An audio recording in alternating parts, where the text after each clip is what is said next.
1. The store I work at is very small, so unless it's during weeks where we know it'll be insanely busy, usually there's only one employee working at a time. This time, it was yours truly. I had a bit of a rush of customers, and the whole time I had to go to the bathroom. When the last customer left, I waited a couple minutes, then dashed to the restroom. The store is connected to a larger facility, so I have to leave the store to use the restroom. But I always bring the store phone and keep an ear out for the chimes that go off when the door opens. I was just about finished when I heard the chimes down the hall, so I quickly finished up and went to wash my hands. When my store phone goes off, I pick up and wash my hands while I answer. "This is OP, how can I help you?" I'm met by silence. I say hello a couple times before hanging up, then put the phone down to dry my hands. Phone goes off again. Same greeting, no answer. Oh well, we've been getting telemarketers who mute themselves when they call, so I wasn't very concerned. When I'm done, I jog up the hall and enter the store and spot the customer I had heard come in. Reminder, it's been a minute, maybe a minute and a half since I heard the chimes. Hi, sorry about the wait, how can I help you? I know you were here. Yes? I called twice. Oh, I was just in the bathroom, ma'am, and I answered your calls. The customer scoffs and rolls her eyes. Of course. I hate when you people do this. Sorry? When you're at work, you do not go to the bathroom. You do not eat or drink. You are not a person when you're working. You do not get luxuries. I'm in absolute shock. I'm sorry for the inconvenience, but my boss and manager are both fine with employees using the restroom when they need to. I'm the only one here, and I'm sorry you had to wait. The customer looks at me like I just slapped her and whips around to leave the store. She leaves me with a "fucking stupid bitch," and then escapes into the night. I'm left confused because I was just told I'm not a human when I work. Retail is strange. I just want to address, my two bosses and my manager are actually my family. My mom is my manager specifically, and they always stand up for us. Like they're the type to back you up on something you got wrong to a customer and then let you know afterwards. I was just completely by myself today, so I didn't have anyone to come over and defend me when Karen started her tirade. 2. I own a small board game company. I'm not a real retail guy, props to those who are, but before the pandemic I attended 2 to 3 game conventions a year, and of course we have a booth, and I'd help sell our product there, along with other team members. No doubt we'll return to conventions once the black clouds lift completely. To help y'all understand, normally our goal at a convention is to sell 100% of our product that we brought. We hate shipping stuff back to our warehouse. So much that on occasion we'll sell excess stock at a slight discount on the last day, Sunday. But we usually sell out. Another important thing to remember is that our games are highly desired, and they are often out of stock online, so people are excited to see these rare games in person at the convention, where they can pick up one at last. Often people will buy an extra copy to take to a friend who couldn't make the trip. Anywho, here I am at a game convention, and that guy shows up with one of my highly desired but really expensive games. But lo and behold, there's a ding in the corner of the box. That guy wants a discount. My argument here is, you already bought this game. The time to ask for a discount was then. That guy lays down the law. Either give me a discount or a refund. No problemo, pal, and I give him a full refund in cash. That guy is amazed, but takes the money and walks away. I had no evidence that he even bought that game at the convention, but I didn't care, because I knew we were going to sell out. Then I found out what that guy's sinister plan was. He comes back on Sunday to see if he can pick up a copy of the highly desired game at a discount, because it's the last day. Lo and behold, we only have 3 copies of highly desired game remaining, and in fact we are considering price gouging because people are literally fighting over who gets the last copies. We don't, though. That guy asks for his discount because it's the last day, and instead I sell all 3 remaining copies while he watches. Gotta wait in line, buddy. He even looks at the boxes to see if one of them has the dinged corner, but no, because I sold that one like an hour after he turned it in. 3. Years ago, I got a $200 gift card from an old friend for an online store. The biggest on the net, so since I had just got my Switch, I decided to buy a couple games, among other things. The two games I got were Mario Odyssey and Snipperclips. The Mario game and the rest of my order came at a decent time, however the Snipperclips was delayed because they ran out of stock. So I figured, hey, that's fine, that kind of thing happens, I'll just wait. So I waited, and waited. I kept checking the status, kept being out of stock. When they finally were in stock, I noticed that the price rose, and nothing was shipped. I decided to contact the chat help. Now keep in mind that at the time they didn't have an automated bot trying to help. I got a real person right away. The conversation paraphrases as follows. Bob, how may I help you today? I have spent almost $200 on an order. I gave the order number, and I have received all but Snipperclips. I have noticed that the price went up after I ordered it and it was out of stock. Is this the reason why it's not shipping? I have your order pulled up, but yes, the amount left on the card isn't enough to pay for the game. Can I get a credit card number so we can get this squared away? Yes, I could have just submitted another number, but we were short on money and this was cleared before the price went up. At this point, we went around in a circle with the following. It was paid for before the price went up. Yes, I need a credit card number so we can get the full payment. After a while of trying to reword my problem just to get the same response, I checked in their FAQ about what to do if the price of an item goes up after you have purchased it. I found out that A, the site would still honor the original price if it was paid for, which it was, and B, the item's price had gone up everywhere else before they restocked. Which, in the out of stock section, also states that the price I paid regardless of the price increase or specials wearing off, they would still honor the paid for price. I informed Bob of this with a link to the FAQ page. Okay, can I have a credit card number so we can get this paid off? Screw this, I'm calling. This is Dan, how may I help you? Then I stupidly say, oh good, I got an American. Excuse me? Oh, I'm sorry, I explained the situation I am having with the order and then what is going on in the chat. Keep in mind I'm still in the chat with Bob. So you do not have your item shipped even though it was paid in full? Yes. And the price went up after you paid it? Yes. Okay, can I get a credit card number so we can get this resolved? Son of a... I try to explain very calmly what the FAQ and their policy states, and keep in mind Bob in chat is still going through the roundabout. Okay, I understand. We just need to have another credit... I lose it here and yell into the phone. No, you don't understand. I paid for this when the price was this. It was out of stock. Then the price rose when you got it back. There was no confirmation that the price went up and what I was to do with it. Your own policy states that if the price raises for any reason after I pay for it in full, you guys will still honor the price it was originally paid for.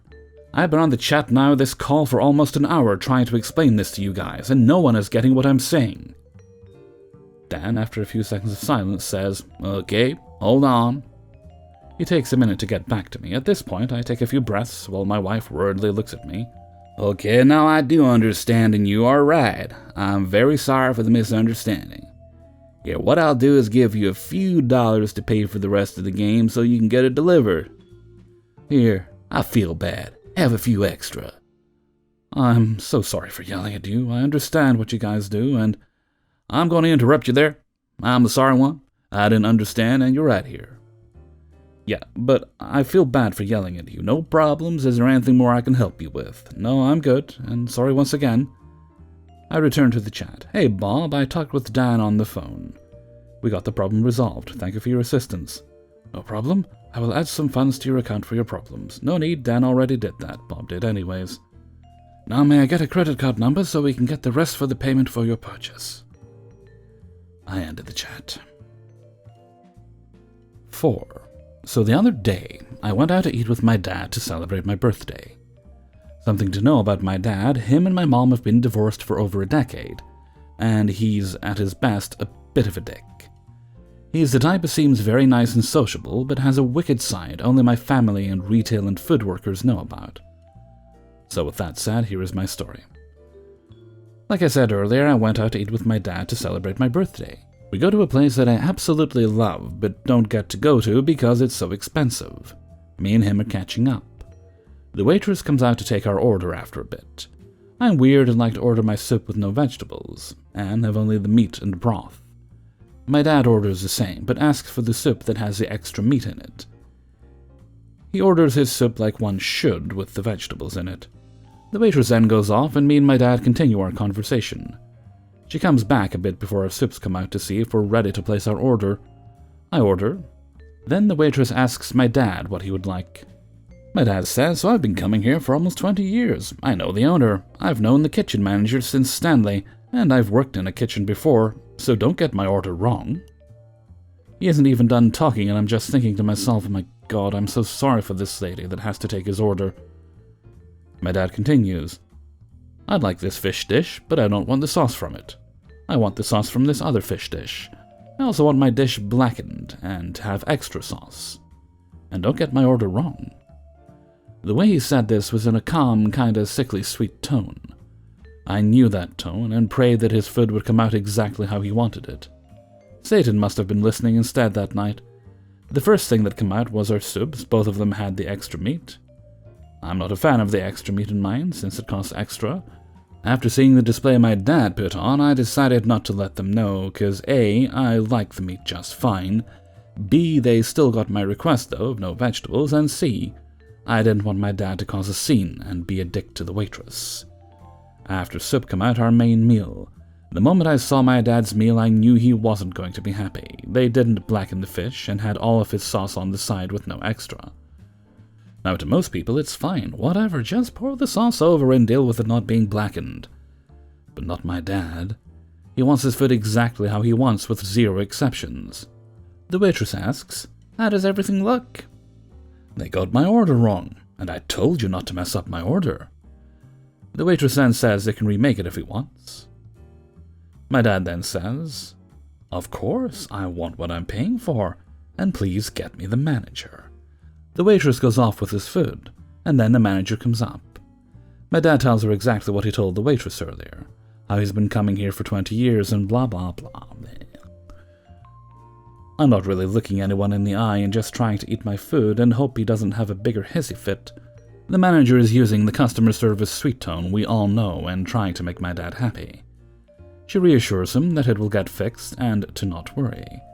Well, the waitress came back with his order with the sauce on top, only the fish still isn't blackened. The waitress asks if it looked good. My dad hangs his head down and says, it isn't blackened. The waitress looks and once again says she can go have it remade. Him are sitting there for 15 minutes kinda awkwardly, with me eating and him sitting there with nothing. The waitress comes back and this time it's right. In my head I do a celebratory yay.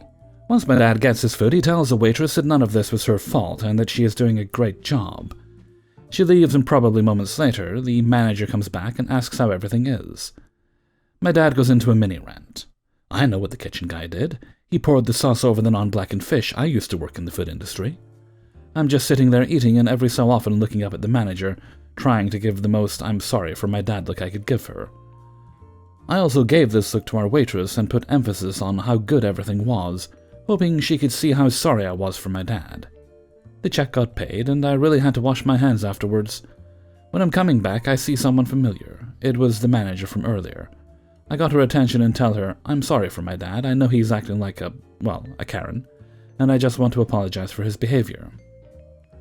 The manager says, oh no, you're fine, thank you though. Everything was delicious, and you and the waitress are doing an amazing job. If you could tell her that I'm sorry for my dad, and tell her she's doing a good job too. The manager said she will in a very genuine, kind tone. Me and my dad left. He's a very generous tipper, thank goodness, leaving the waitress $50 on a $180 ticket. I never know how to end these, but thank you all the waitstaff for your hard work. It is very appreciated. 5. A few months ago, I worked for a small chain that did a variety of things, from selling products to installing things. It is now closed because the pandemic hit it really hard, and it could no longer stay in business. So the 2 weeks I spent helping close down the store, I had time to reflect on stories I had working there. But I'm going to work backwards and tell you people the absolute joy I had to deal with while closing down this store. Because the store was closing down, my boss let everyone come in late. However, I've always come in early and eaten my breakfast in the car, and get a front row seat to the storefront. I roll in about 30 minutes before my shift is about to start, and take out an egg sandwich I made for myself. I sit there, eating and watching as about 4 different groups of people go to try and open the locked front door.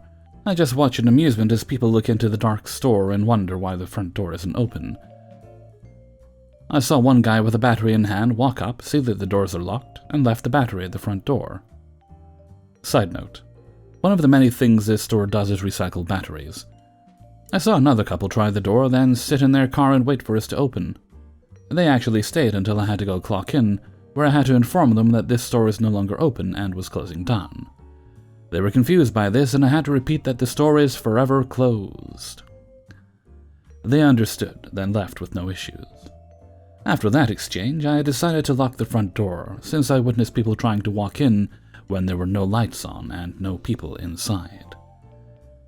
Man, that was the best decision I made, because I had people doing the same thing while I was closing the store down and waiting for my coworkers to come. The people that showed up while I was alone, I ignored, since I was the only one in the store, and there was literally nothing I could do for them. Once my coworker got in, I told him what happened, and we agreed it was a good idea to keep the doors locked, unless we were loading stuff in the moving van. We had several people try and open the door while we were closing down the store. Many of them could not wrap their heads around the fact that we were closing. Me and my coworkers come up with different ways of saying this to people. The store is closed, forever. The store is permanently closed. We went out of business, etc. No matter how we said it, people would still not understand and ask if we are open. The only reason why we opened the door was to see if any of these people coming in here were here for some online orders that were placed. Spoiler alert, nobody ever came for the online orders. By the way, the few people that did understand that we were shutting down asked if there was anything for sale for a discounted price. Most of those people asked that when there was almost nothing left in the store. I honestly don't understand why people think an empty store is A, open to the public, and B, that we are selling things at a discounted price. Spoiler alert, all our products went to other stores that were doing okay. Hey everybody, Hellfreezer here, and thank you very much for listening to Adventures in Fast Food and Retail, episode 136. And thank you very much to everybody who allowed me to use and sent in stories for use in this video. If you enjoyed the video, then please do like, subscribe, and possibly comment. You don't have to do all of them, but one of them is certainly appreciated. That's the metric that YouTube used to determine whether or not people enjoyed videos, so the more interaction, even if it's a dislike, helps me. Alright, now firstly, apologies, well, shit, is that something I should apologize for? Maybe not. Voice sounds a bit rough in this video, I am aware, but videos must be made. I'm not very well right now.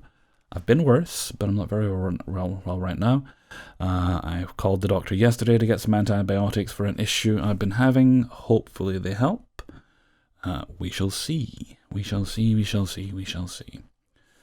However, I am not going to let a little bit of illness stop me from singing happy birthday to people. And I have a birthday shout out. Where's that hiding? There we go. This one's a bit belated. Oh yeah, I'll just say I need to go through and remove Facebook links from all my videos because I don't use it. I'm not a big fan of Facebook, and if you're sending me messages there, I'm not really going to see them. It's better to send an email, which you can send along to kingofthecities@gmail.com. That's cities, because there's more than one. Okay, let's see. This birthday shout-out, a little belated, goes to Kathy. Kathy's birthday was on the 11th of September. Well, it might be a little late, Kathy, but I hope you had a very happy birthday, and I certainly hope the next one will be equally happy, and be filled with love and happiness and all the wonderful things you deserve. Now, happy birthday to you. Happy birthday to you. Happy birthday, dear Kathy. Happy birthday to you. Alright, let's see. I think, is that everything for this video? Right, I'm not planning to stop making videos this week. I decided to not wait any more than I had to before contacting a doctor this time. Similar symptoms to what I was dealing with last year, actually, so hopefully it's just the same thing. And antibiotics were what I needed for that, so I'm going to keep plodding on this week. I'm feeling well enough to make a video today, and I don't think I would have yesterday, so hopefully that's a good sign. Right, and with that, I'm going to head off and rest now. So until next time, thank you very much for listening, and take very good care of yourself.